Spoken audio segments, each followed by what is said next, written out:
Hi guys, this is Jyothi Raj and welcome back to my food recipes. ఈరోజు recipe సింపుల్గా చేసుకునే tasty tomato రసం. మనకు జ్వరం వచ్చినప్పుడు కానీ, దగ్గు జలుబు లాంటివి చేసినప్పుడు కానీ నోటికి ఏమీ రుచించవు. అలాంటి టైంలో ఇలా వేడివేడిగా టమాటో రసం చేసుకుని తింటే నోటికి ఎంతో రుచిగాను, గొంతుకి హాయిగాను ఉంటుంది. మరి ఈ టమాటో రసం తయారీకి కావాల్సిన పదార్థాలు, తయారీ విధానాన్ని చూద్దాం.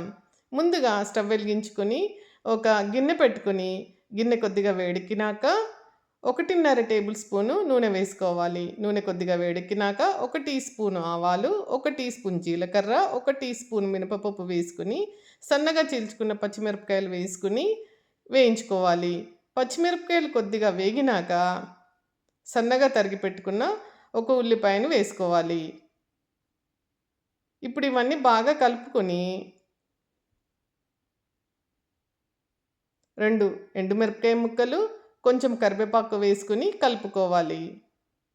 తర్వాత ఒక చిన్న అల్లం ముక్కని ఇలా గ్రేట్ చేసుకోవాలి. అలాగే 3 వెల్లుల్లి రెబ్బల్ని కూడా గ్రేట్ చేసుకోవాలి. ఇలా అల్లం వెల్లుల్లిని ఫ్రెష్గా గ్రేట్ చేసుకోవటం వలన రసంకి మంచి టేస్ట్ యాడ్ అవుతుంది. తర్వాత 3/4 టీ స్పూను ఉప్పు, 1 టీ స్పూన్ పసుపు వేసుకుని కలుపుకోవాలి.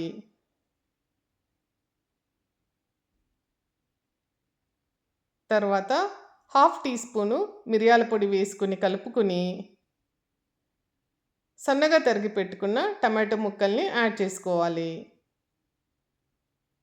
తర్వాత 1/2 టీ స్పూను కారం పొడి వేసుకుని కలుపుకొని మూత పెట్టి ఈ టమాటో ముక్కలు బాగా మెత్తగా మగ్గే వరకు ఉడికించుకోవాలి. తర్వాత మూత తీసి ఈ మిశ్రమాన్ని అంతా కలుపుకొని ముందుగా తీసి పెట్టుకున్న చింతపండు రసాన్ని యాడ్ చేసుకోవాలి. ఒక నిమ్మకాయ సైజు చింతపండు నీళ్ళల్లో నానవేసి రసం తీసుకుని ఆ రసాన్ని ఇలా యాడ్ చేసుకోవాలి. తర్వాత రుచికి సరిపడా ఉప్పు,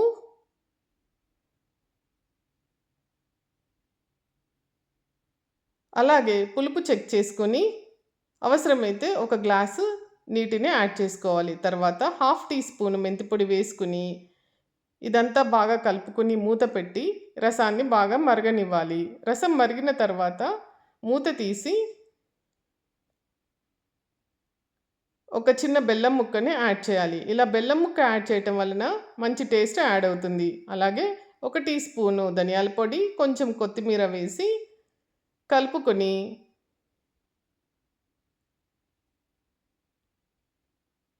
సర్వింగ్ బౌల్లోకి ట్రాన్స్ఫర్ చేసుకోవాలి.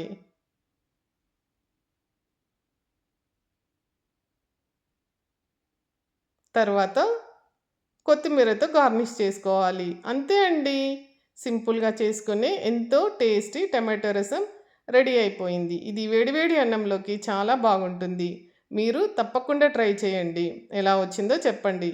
Thank you for watching. మరొక మంచి వీడియోతో కలుద్దాం.